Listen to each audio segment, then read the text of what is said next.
Hey guys, tonight we are traveling high up into the mountains to a small snowbound village in the Italian Alps. We're going back to a time of oil lamps and wood smoke, a time when the silence of a winter's night was broken only by the howl of the wind and the call of duty. You can almost feel the cozy warmth of a crackling hearth fire. See the thick, soft snowflakes falling outside the window and hear the distant, urgent ringing of a village bell. We are going to walk in the footsteps of a village doctor on his snowy evening rounds. Are you ready in your warm bed? I hope you're all tucked in and feeling peaceful. So, before you get comfortable, take a moment to like the video and subscribe. But only if you genuinely enjoy what I do here. It's always so lovely seeing where you all are listening from. So feel free to leave your city or country and the local time in the comments. It makes our quiet little community feel connected across the globe. Now, dim the lights, maybe turn on a fan for that soft background hum, and let's ease into tonight's journey together. Your world, for this evening at least, is a small, warm, and deeply peaceful room. You are Doctor Alessi, and this is your study. Outside your window, a great blizzard is raging, a swirling vortex of white that has been blanketing your small alpine village for 2 days straight. The snow has buried the world, muffling all sound, isolating you completely. But in here, in your sanctuary, you are safe and warm. A magnificent fire roars in the stone hearth, its flames leaping and dancing, casting a warm, flickering, golden light across the room. The air smells of dry, seasoned pine wood, of old paper and leather from your many books, and the faint, sweet cherry wood scent of the pipe tobacco you were smoking earlier.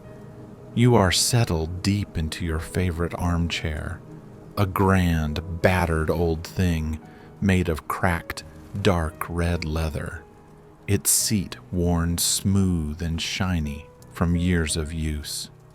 A thick woolen blanket is tucked over your legs, and a half-empty glass of red wine sits on the small table beside you. This is a rare and precious moment of peace. Your work for the day, you had thought, was done. You have seen all your patients who were well enough to come to your small clinic attached to the house. You have mixed your tonics and rolled your pills. And now this was supposed to be your time. A time for your books, for the fire, for the quiet company of the storm. You are reading a medical journal from Turin, delivered by the postboy weeks ago, its pages filled with the latest scientific discoveries from the world far below your mountain home. You live in the late 19th century.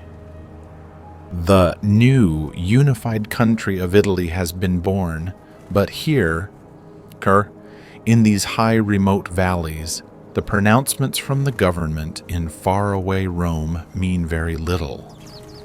Your village is a world unto itself, a small, self-reliant community where ancient traditions and a deep, abiding faith are the true laws of the land. You, with your university education and your scientific methods, are one of the few direct links to the modern world. You are a man of science in a place that still holds a deep belief in folk remedies and saints' blessings. Medical historians of the future will debate the true efficacy of many of the 19th century remedies you carry in your bag, but to your village, you are a miracle worker, a bastion against the darkness, The snow falls thickly outside your window, great, soft, feathery flakes that pile up on the windowsill and cling to the glass. The sound of the wind howling around the eaves of your sturdy stone house is a wild, mournful song. But in here, with the crackle of the fire and the weight of the blanket, the sound is not threatening. It is comforting. It is a reminder of your own warmth, your own safety. You take a sip of your wine, and you are about to turn a page in your journal to lose yourself once more in a fascinating article about Dr. Lister's new antiseptic techniques. And then you hear it. At first, it is faint, almost swallowed by the roar of the wind. But then it comes again, clearer this time, a sharp, urgent, metallic sound, cutting through the muffled quiet of the snowstorm, clang, clang, clang. It is the bell, not the deep, resonant bell of the church that calls the faithful to Mass on a Sunday morning. This is the smaller, higher-pitched bell, the one housed in the small stone tower in the center of the village square. It is the emergency bell. In a village with no telegraph and no telephones, the bell is your only form of mass communication. It has different rings for different emergencies.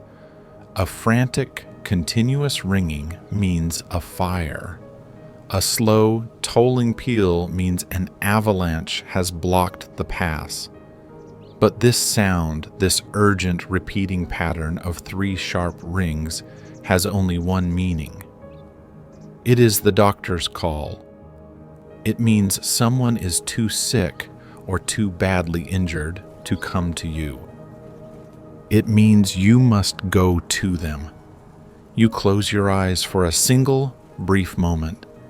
You allow yourself one last second of warmth, of peace.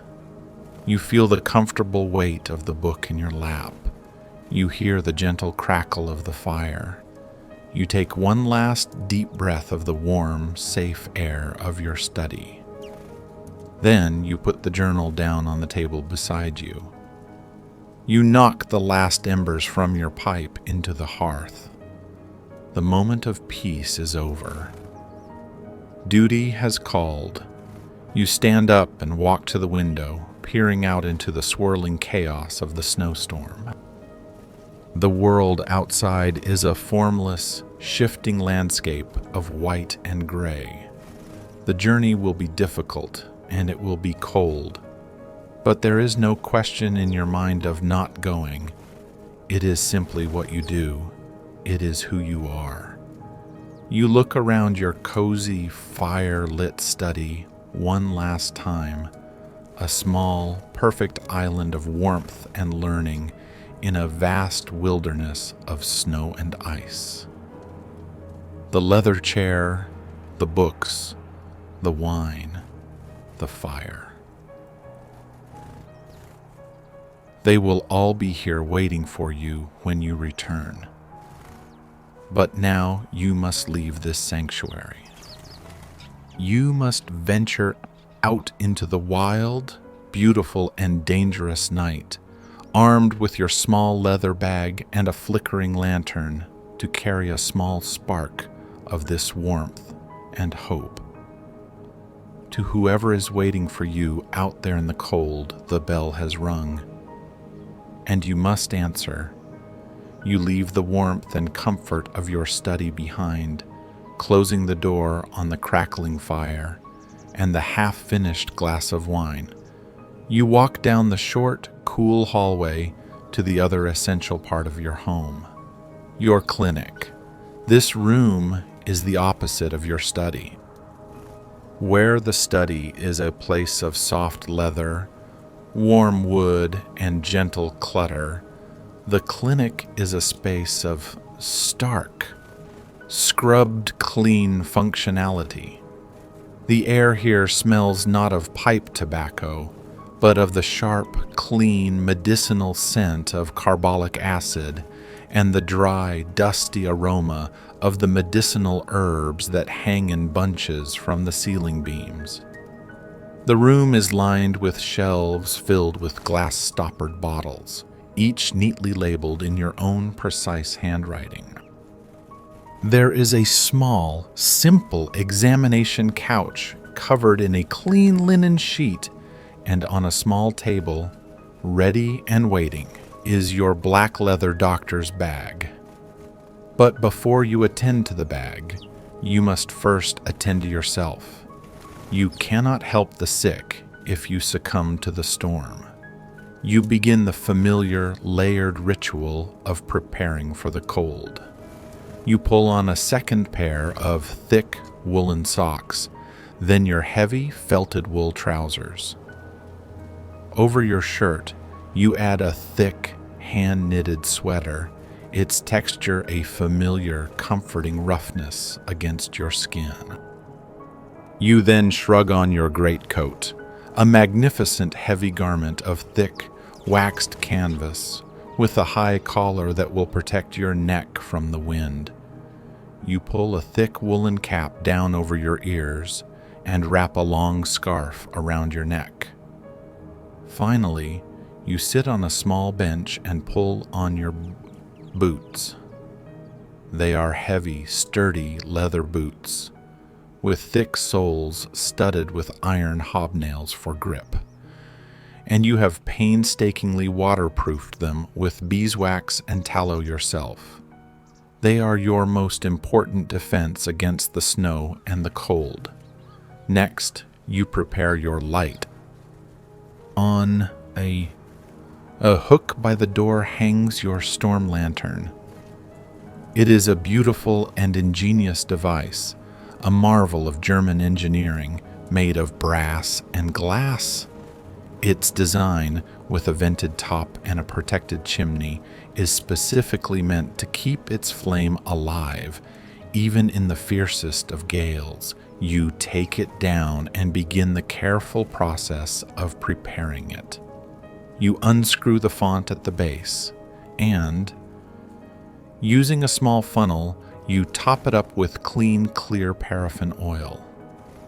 You take a small pair of scissors and carefully trim the wick, ensuring a clean, even edge that will produce a bright, smoke-free light. You take a soft cloth and polish the inside and outside of the glass chimney until it is perfectly transparent, free from any speck of soot or dust. When it is ready, you strike a match. The sharp, sulfurous smell a brief punctuation in the clean-smelling room. You light the wick, and a small, steady golden flame springs to life. You carefully lower the glass chimney and lock it into place. The lantern now casts a warm, reassuring 360-degree circle of light. It is a small, portable sun that you will carry with you into the heart of the storm. Finally, you turn to your bag. It is a handsome old bag of black leather, worn soft and supple with years of use. It was your father's bag before it was yours, and it feels less like a piece of equipment and more like a trusted old friend. You open its brass clasps and begin the thoughtful, methodical process of packing for the unknown. You check the basics first. Rolls of clean linen bandages, a small case containing your sutures, needles, and fine, sterilized silk. Thread. Your stethoscope, a simple, elegant, trumpet-shaped monaural tube made of polished wood, which you press directly to a patient's chest to amplify the sounds of the heart and lungs. Your thermometer in its protective metal case. Then you move to the remedies, the small glass bottles from your shelves. This is where your modern, scientific training and the realities of your remote practice meet. you take a small, dark blue bottle of laudanum, the tincture of opium that is your most powerful tool against severe pain. You take a bottle of digitalis, derived from the foxglove plant, for a weak or failing heart. You take a bottle of your own concoction. A cough syrup made from honey, licorice root, and thyme, which is more comforting than it is curative, but comfort itself is a powerful medicine. As you pack these small bottles, you reflect on the nature of your work. Medical ethicists and historians of the future will debate the paternalistic nature of the 19th century doctor-patient relationship, but you live it every day.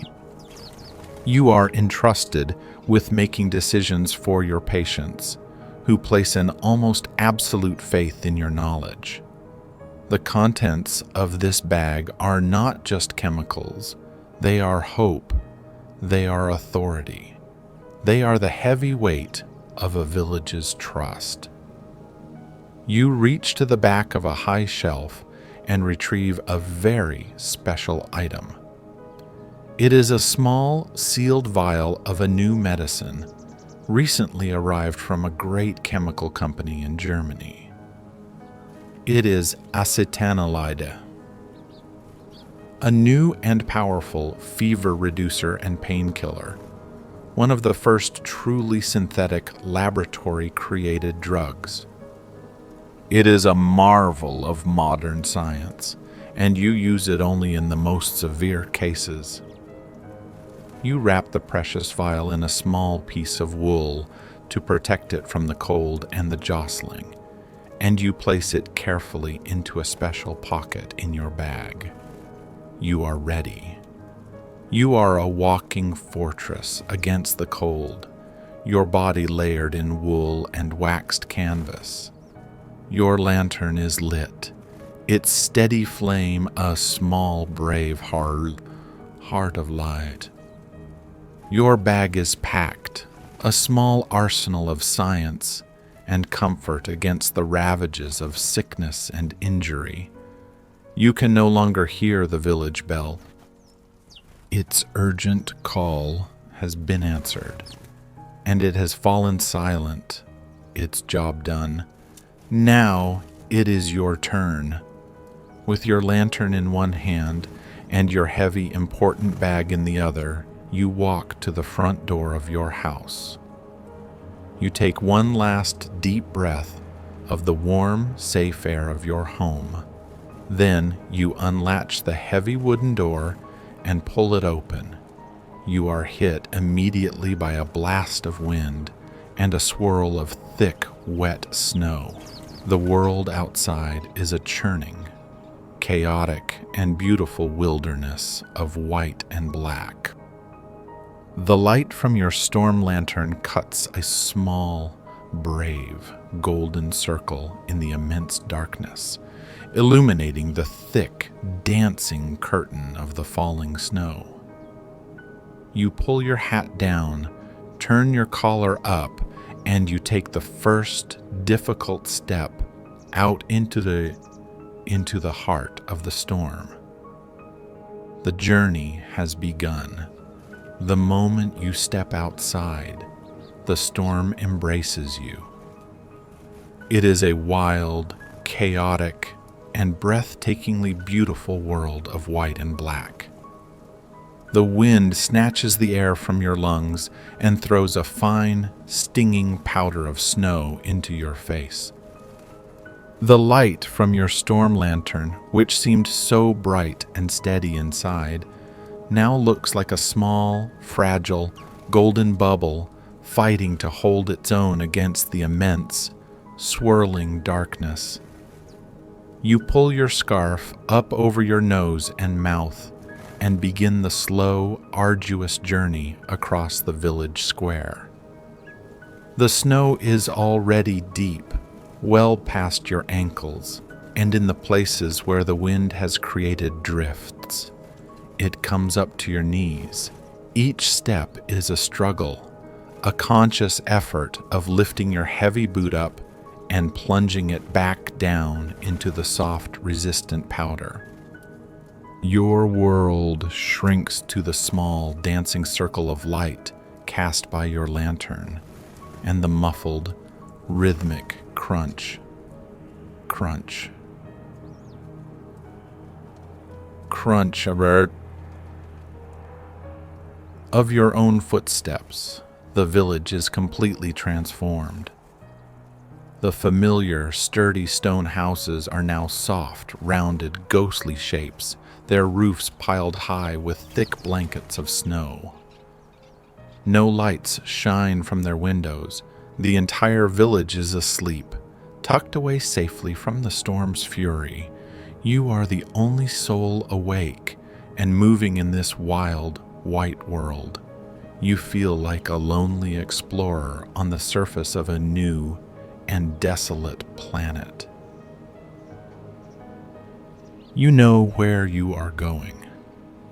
The 3 rings of the bell signified urgency, but your deep knowledge of the village gives you more information.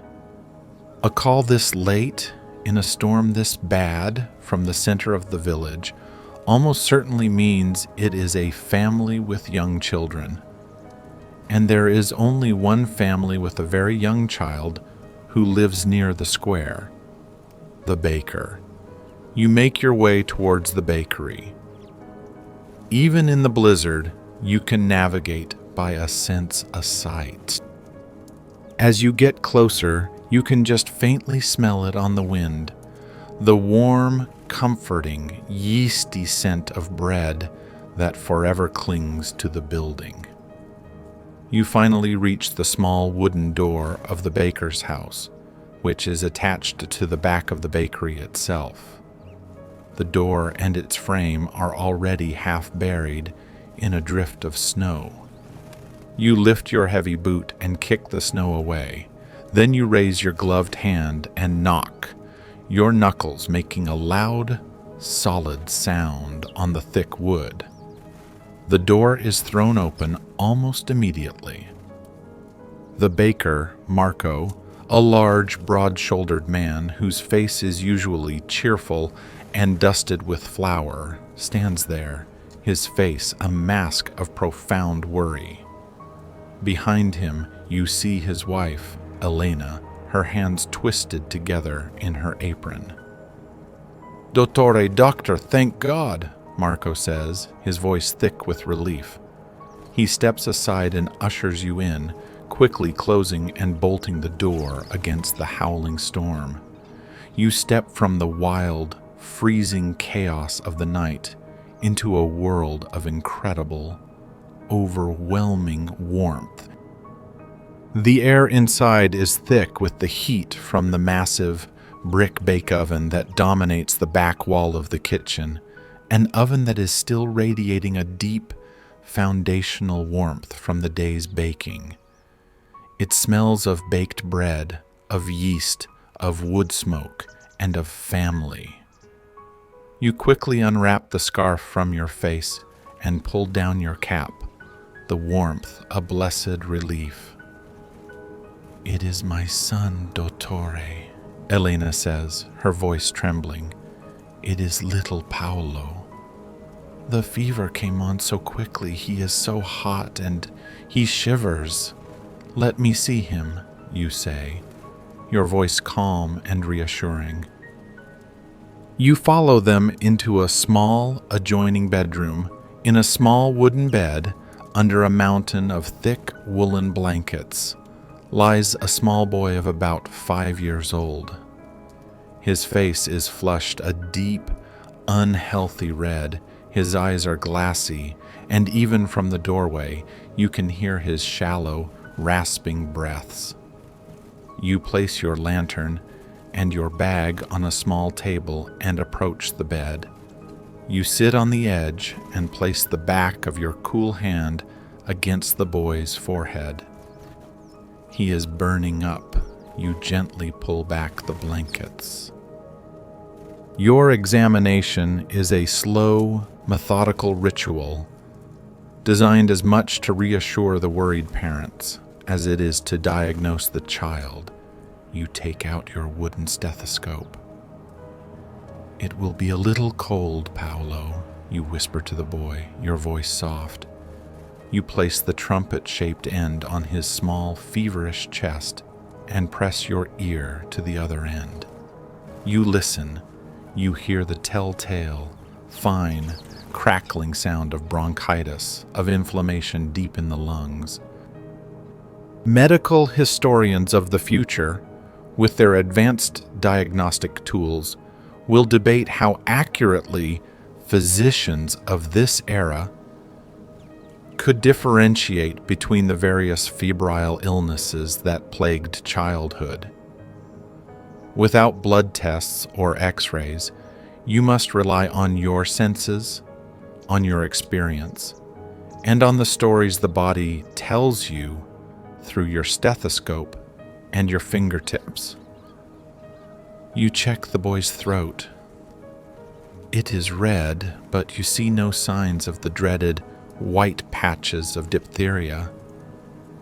You check his skin for the telltale rash of scarlet fever or measles. There is none. You take his temperature with your thermometer. It is dangerously high. It is a severe case of bronchitis, the kind that in a small child can quickly turn to pneumonia if the fever is not brought under control.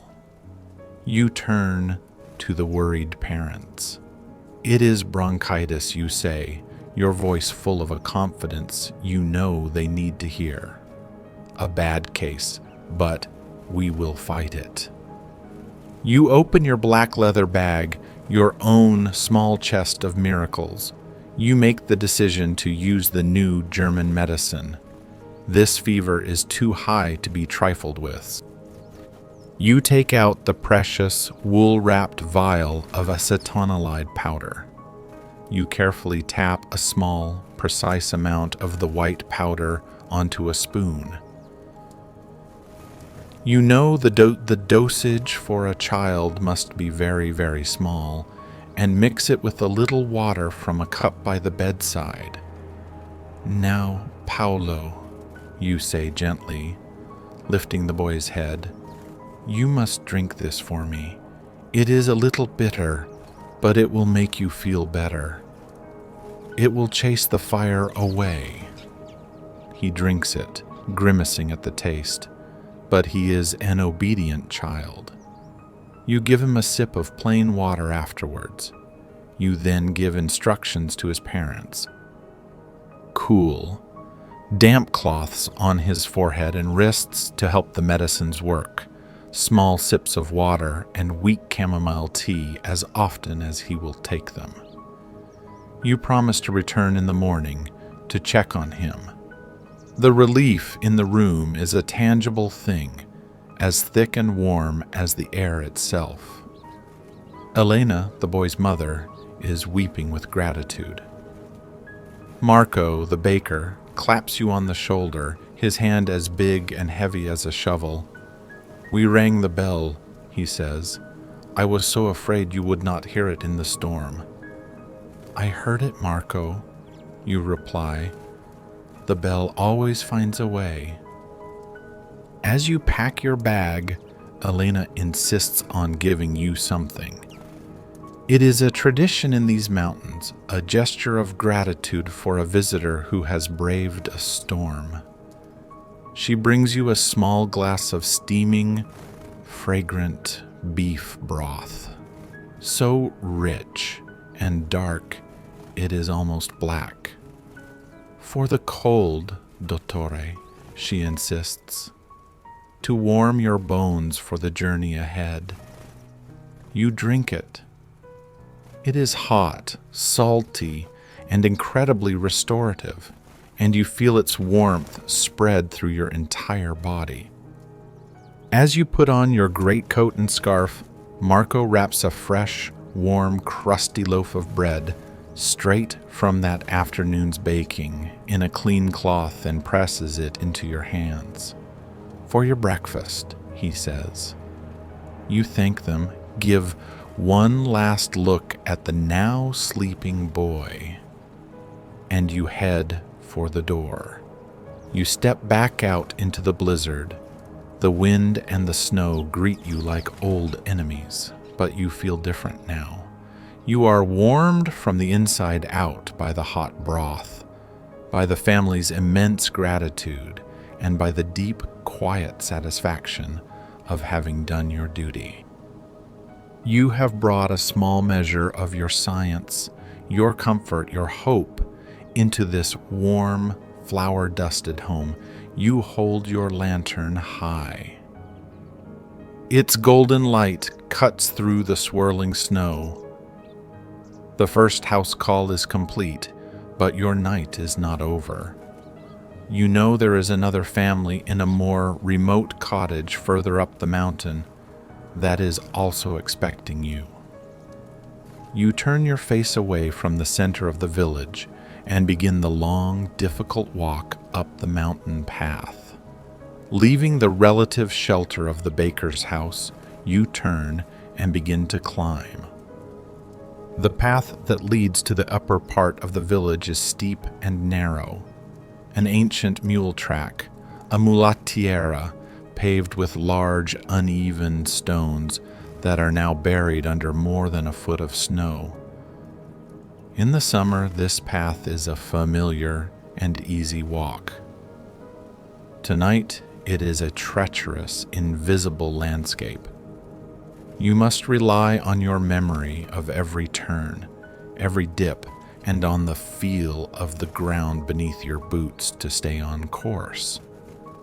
The full force of the blizzard, which was somewhat blunted by the cluster of houses in the village square, now hits you with an unimpeded fury. The wind howls down from the high passes, a wild elemental scream.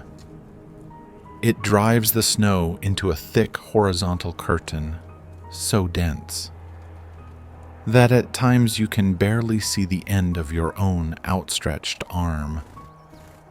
Your world shrinks to the small, brave, golden bubble of light cast by your storm lantern. This small circle of light becomes your entire universe.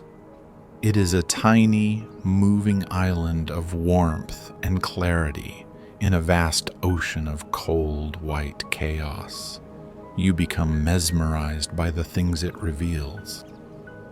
You watch as individual snowflakes, perfect, six-sided, crystalline stars, dance and swirl in the beam before vanishing into the darkness. You see the way the light catches the heavy blankets of snow on the branches of the great pine trees that line the path, making them glitter and sparkle as if they are decorated with a million crushed diamonds. You see the dark, silent shapes of huge boulders, their familiar forms made strange and monstrous by the thick mantles of snow that cling to them. The only sounds are the howl of the wind, the soft, muffled thump, thump, thump of your own heart beating in your ears, and the steady, rhythmic labor of your own progress, the deep crunch of your boots plunging into the snow, the scrape of your wool greatcoat against a low-hanging branch, the steady thump of your walking staff finding purchase, and the sound of your own calm, controlled breathing, visible as a plume of white vapor in the lantern's light. The journey is slow and requires your absolute concentration. You are not just walking. You are navigating a landscape that has become hostile. You come to a place where the wind has created a massive snowdrift that completely obscures the path. It is as tall as you are. You cannot go through it. You must go around it, stepping off the path and wading through the deep, untrodden snow, your legs sinking up to your thighs, the effort making you grunt and sweat despite the freezing air. As you struggle past the drift, you hear a low, deep, rumbling sound from high up on the mountain above you. It is not the sharp crack of thunder from the previous night's storm. It is a different sound, a heavy, grinding roar, a snowslide, an avalanche. It is far away on a different face of the mountain, and you are in no immediate danger. But the sound is a sobering reminder of the immense, sleeping power that surrounds you. Glaciologists and avalanche experts of the future will debate the precise triggers for different types of snowslides, the role of temperature gradients, of wind loading, of the crystalline structure of the snowpack itself. But you understand it in a much simpler, more primal way. The mountain is alive, and it is restless tonight. You continue on, your senses heightened, your respect for the power of the storm deepened. After another 20 minutes of hard climbing, your lantern light falls upon a small, familiar structure. By the side of the path, it is a wayside shrine, a capitello, a small roofed alcove built into a retaining wall of rock. Inside the alcove is a simple, hand-carved wooden cross and a small, faded painting of a saint, a protector of travelers. The shrine offers a small pocket of shelter from the relentless wind. You step into it for a moment to catch your breath. The silence inside the small stone niche is a blessed relief after the constant howl of the wind. You stamp the caked snow from your boots and swing your lantern, checking that its flame is still burning steadily. You say a small, silent prayer of your own, a prayer of thanks for the shelter and a prayer for a safe journey ahead. You are a man of science, but you are also a man of these mountains, and you know that science and faith are not always enemies. Sometimes they are simply two different ways of navigating the darkness. You take a deep breath and step back out into the storm, your body and spirit slightly renewed. You are higher now, and the path has become a narrow ledge cut into the side of the mountain, with the ground falling away steeply into the darkness beside you. You walk carefully, keeping close to the rock face, your lantern held high. The light catches the swirling snow, creating a dizzying, hypnotic, and beautiful effect. It feels as if you are walking through a tunnel of falling stars. Tucked inside your coat, you can still smell the faint, warm, yeasty scent of the loaf of bread the baker gave you. It is a comforting human smell in this wild, inhuman landscape. It is a reminder of the warmth and gratitude you left behind and a promise of the warmth you are heading towards. It is a reminder of why you are here on this treacherous path, on this stormy night. You are the bearer of comfort, the carrier of hope, the thin human thread that connects the scattered, isolated homes of your village. You plod onward, your boots finding their steady rhythm. Once more, crunch.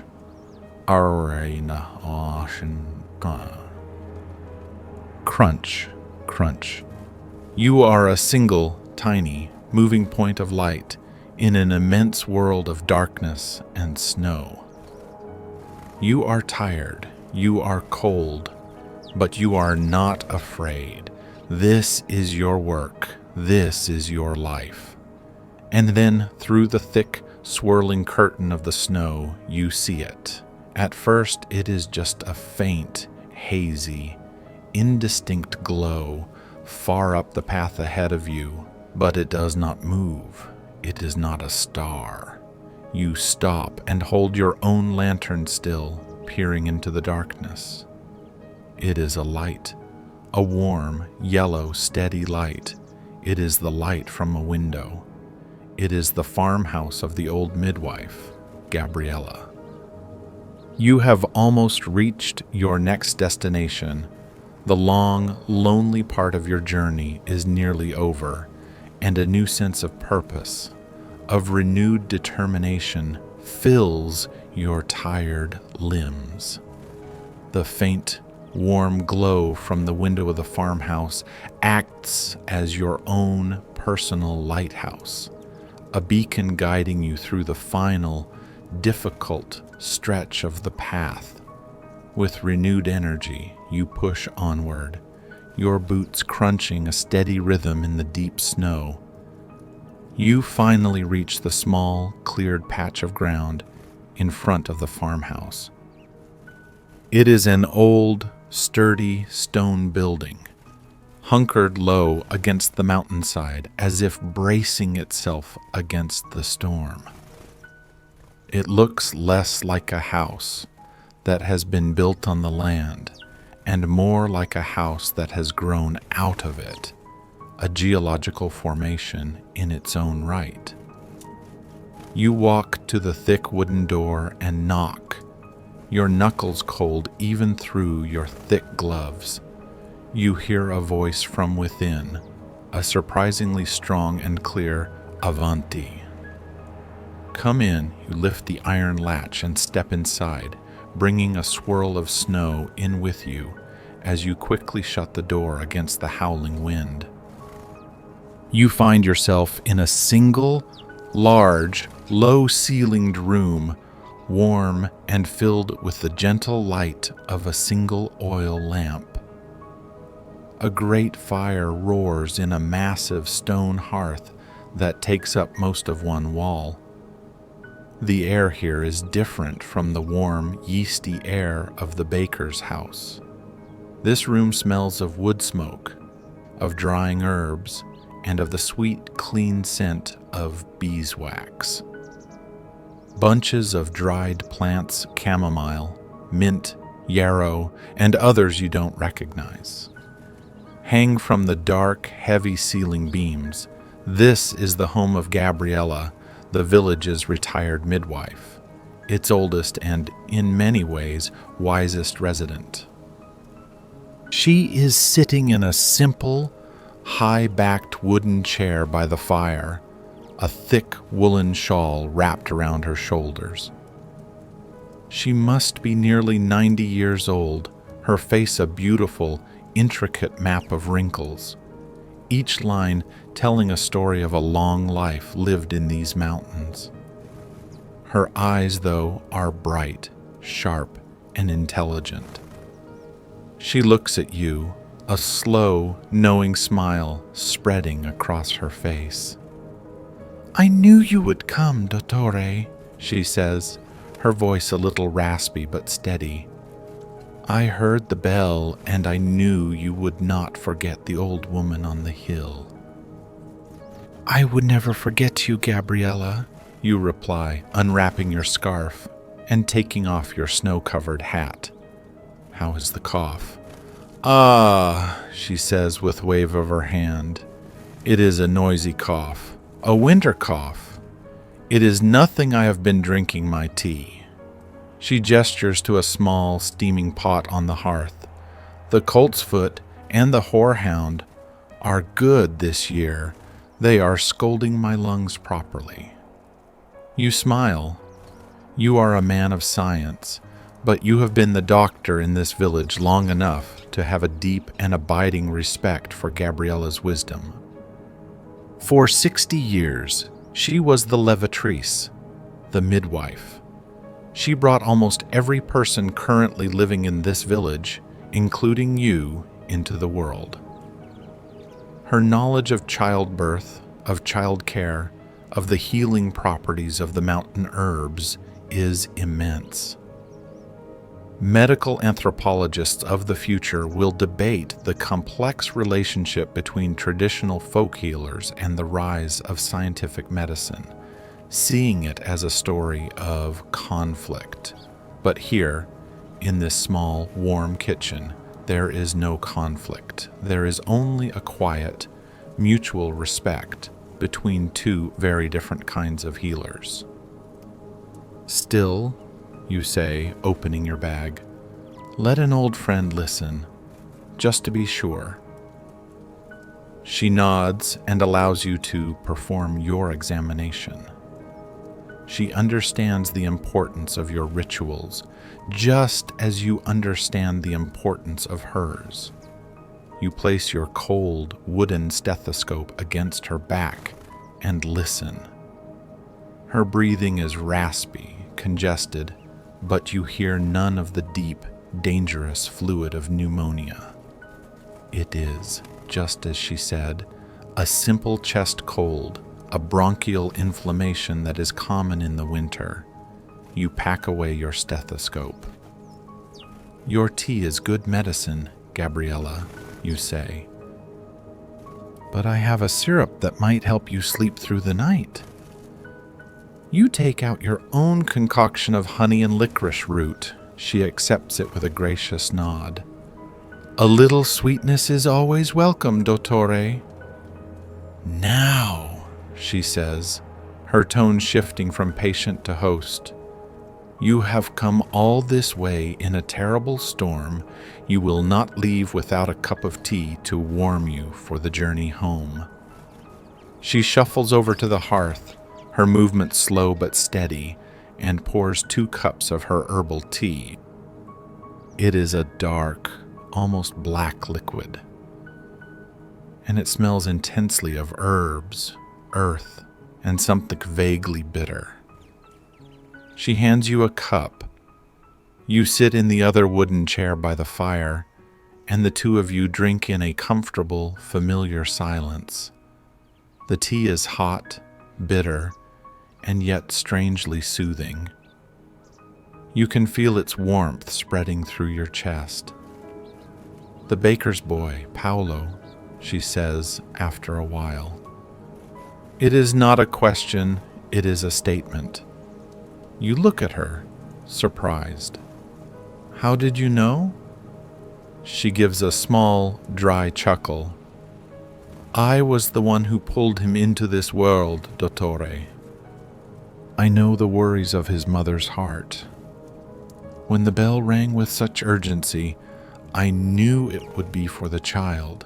He has bronchitis, a high fever. I gave him some of the new German medicine," you tell her. She nods slowly, her gaze fixed on the dancing flames in the hearth. "It is good that you have these new weapons. In my day, for a fire in the lungs like that, we had only cool cloths, prayers, and the tea from the willow bark. Sometimes it was enough, sometimes." Her voice trails off, her mind drifting back through the long, hard years, through the memories of the lives she helped to save, and the few she could not. You sit with her in the warm, herb-scented kitchen, the storm raging impotently outside. She tells you stories of her youth, of winters even colder than this one, of other storms, other journeys in the dark. Listening to her is like listening to the mountain itself. Her knowledge is not from books. It is from lived experience, a wisdom passed down through generations, as practical and as sturdy as the stone walls of her home. Finally, you know it is time to go. The fire is burning low, and you still have the long, dark walk home ahead of you, though at least this time it will be downhill. You stand up and thank her for the tea. "It is nothing, dottore," she says, her sharp eyes full of a deep, quiet affection. "It is you who deserves the thanks to come all this way for an old woman's cough. "It is my duty, Gabriella," you say softly, "and my privilege." She walks with you to the door. As you step out into the swirling snow, she places a hand on your arm. "Be careful on the path, my son," she says. "The mountain is angry tonight, but your heart is good. It will see you home safely." You give her a final nod, pull up your collar, and step out into the blizzard. The warmth of the fire and the hot tea still lingers in your bones, a welcome shield against the cold. Your second and final house call of the night is complete. You have tended to the beginning of life at the baker's house, and you have sat with the wisdom of its end here at the midwife's. Your work is done. All that is left is the long, quiet walk home through the beautiful, terrible, and sleeping storm. You step out from the small, warm circle of light cast by Gabriella's doorway and back into the vast, white wilderness of the night. You turn to begin your descent, and as you do, you notice a change. The wind, which had been a constant howling fury for hours, has finally begun to exhaust itself. Its shriek has softened to a low, mournful sigh that whispers through the high pine trees. The snow is no longer a thick, driving blizzard that stings your face. It is now falling in a gentle, straight, and almost silent curtain of thick, feathery flakes. The storm has broken. The journey down the mountain path is easier than the climb, but it requires a different kind of attention. The new, deep layer of soft snow hides the treacherous ice on the stones beneath. You use your walking staff not for propulsion, but as a probe, feeling for solid ground with each step, your lantern held high to illuminate the path ahead. As you descend, the clouds begin to part. A sliver of moon appears, then the whole silver disk, and the night is transformed. The landscape, which had been a chaotic world of black and white, is now a serene, magical spectacle of silver and shadow. The moonlight reflects off the pristine, untouched surface of the new snow, making the entire world seem to glow with a soft internal luminescence. The snow-laden branches of the pine trees are heavy with what looks like captured starlight. It is a beauty so profound, so absolute, it makes your heart ache. You finally reach the bottom of the path and re-enter the sleeping village. The silence here is even deeper than the silence on the mountain. It is a sacred sleeping quiet, made even more profound by the thick, sound-absorbing blanket of snow. The only sound now is the almost imperceptible, gentle, hushing sound of the snowflakes landing on the already deep drifts. It is the sound of the world being tucked into a deep, white bed. You walk through the village square, your lantern casting a long, solitary, moving shadow. You are the only person awake in this sleeping world, the sole guardian of its quiet. As you walk, your mind, now free from the immediate concerns of your patients and the dangers of the path, begins to reflect on your life here. You think of the families sleeping behind these thick stone walls. The baker, Marco, whose hands are strong enough to knead dough for 100 loaves, but whose heart was filled with a father's terror tonight. Young Paolo, his fever likely breaking now, his body fighting its way back to health with the help of a small dose of modern science. and old Gabriella, whose wisdom is as deep and as foundational as the mountains themselves, sleeping peacefully, her faith in her herbs and her God as strong as ever. Psychologists and sociologists of the future will debate the true nature of community, whether it is merely a function of proximity, or if it is a deeper web of shared responsibility. Walking through your sleeping village, a village that trusts you with its fevers, its coughs, its very life, you know the answer. It is a bond of mutual care, a quiet, unspoken contract to be there for one another in the dark, stormy nights of life. You pass a house that is dark and silent in a more permanent way, the Forley family. They left last spring, heading for the promise of work in the great factories of Turin.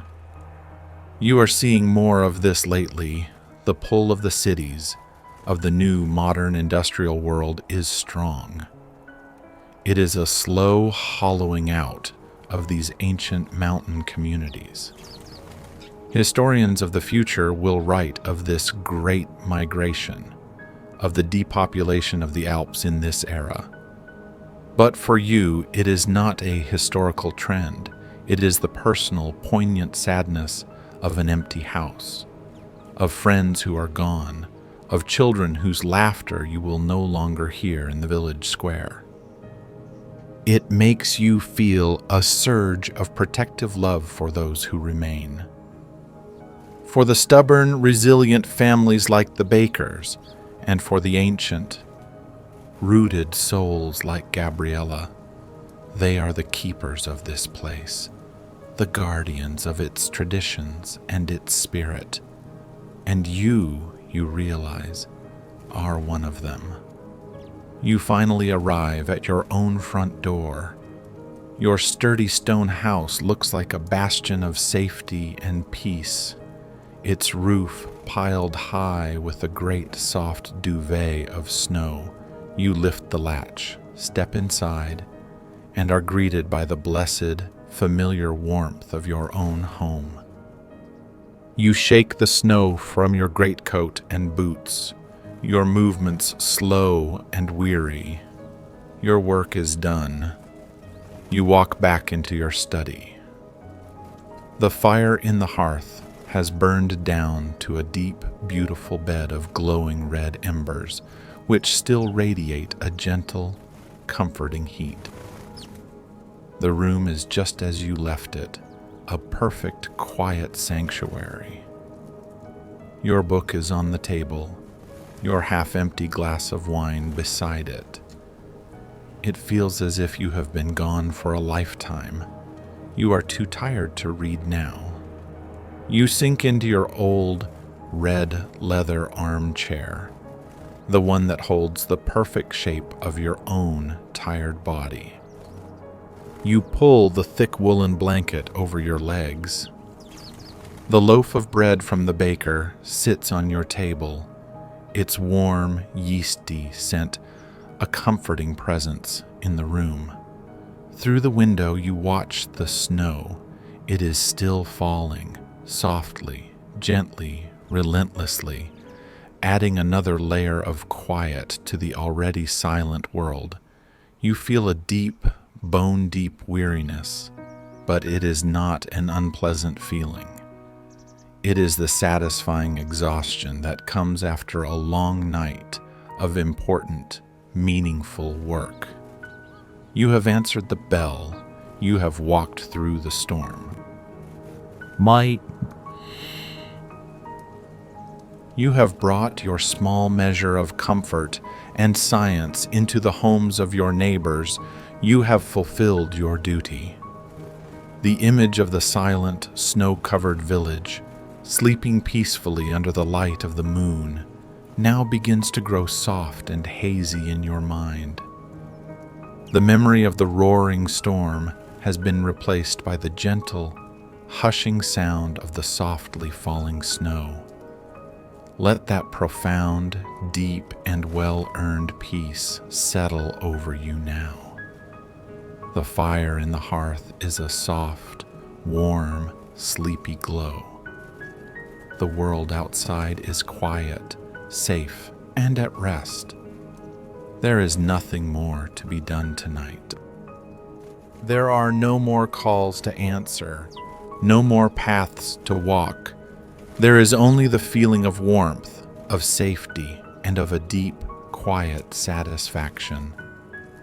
Allow that gentle, peaceful feeling to be your guide now as you leave the doctor's warm study behind and drift slowly, so slowly, into the deep, restorative, and dreamless sleep that you have so richly earned.